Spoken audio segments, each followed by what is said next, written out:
Hey all, Alex here at your home of the Music Deep Dive, and today it is time for a review of the 1853 book by Solomon Northrup, 12 Years a Slave.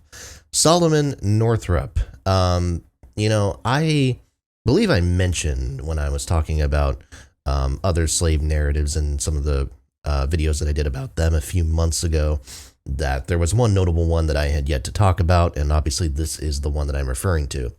And part of the uniqueness of this book is the story of Northrup himself. So Solomon Northrup was actually a freeborn black man born in the state of New York. Now, if we think about this idea, there was the legal principle at the time called partus sequitur ventrum.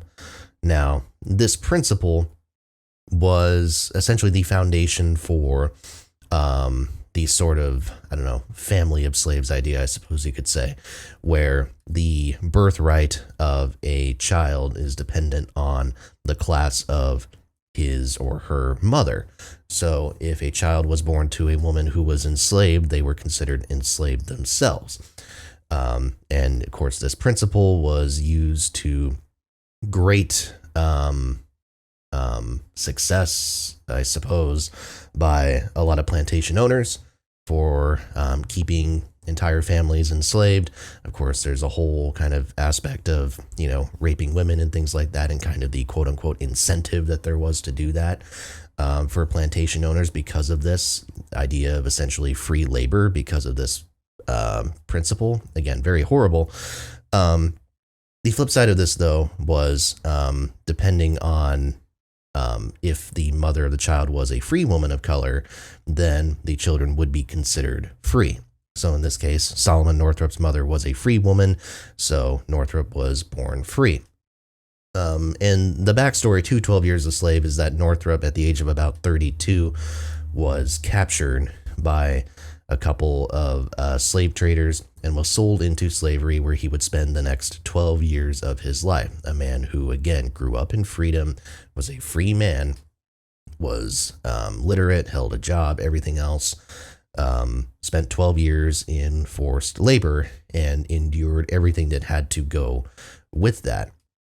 And where 12 Years a Slave becomes a very interesting and unique framework for perceiving the struggle of the enslaved person is, with past slave narratives that we've talked about, there's the idea of the person who was born into slavery, who later receives an education, becomes literate, escapes captivity, and then goes on to write about it from the perspective of someone who has kind of aged and has learned that knowledge after the fact. Northrup's case is interesting is because here is someone who already had that literacy and already had that perspective, who was then forced into this life of indentured servitude that he had never known beforehand. And because of that, not only had a different perspective and a different lens for viewing these viewpoints, but also had to suppress who he was. It's one of the first scenes after his captivity where he is beaten because he won't admit that he is the quote-unquote property of the slave catcher. He insists that he's a free man and he is beaten for, and they want to beat him out of that perspective. And as the book goes on, it's evident that he has that resilience underneath, but on the outside, he finally starts admitting that he is the servant, the property of whoever the slave owner is. And it's a psychological beatdown that is horrifying to read about. And it is so enlightening again, we talk about the physical abuses of slavery and of slave ownership. But from a mass level, anyways, obviously this discussion is happening in a lot of circles, but we don't grapple enough with the psychological aspects of slavery and the psychological warfare that slave owners and plantation owners would weaponize against the people who worked for them. And this book, I think in particular, is just super adept at doing that. it's interesting to kind of read the story because he works for a couple of different people during the time, and there's one who is considered to be generally sympathetic. Again, it's kind of like I think Frederick Douglass talks about it in his narrative as well. The idea of there are certain, everyone who is a part of slavery and a part of that whole cycle is by definition morally corrupt on some level. And Northrup also acknowledges there are levels. So, for instance, William Ford, his first owner, Northrup has a lot of positive things to say about, even though he is partaking in the practice that is fundamentally inhumane. But Edwin Epps, the person who he spends majority of his 12 years with, he has no positive things to say about, and says that he is a horrible human being, incredibly cruel. It's interesting to kind of hear about this idea of levels, and having people understand that even just the idea of slave holding is not necessarily just a black and white thing. There are different types of personalities, and there are different types of people who partake in this practice.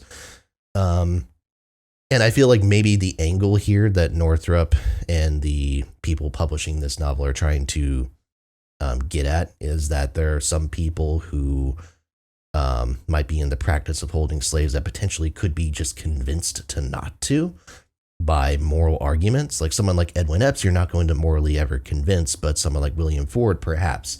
And maybe that's a sign of hope. And I think that's an interesting perspective.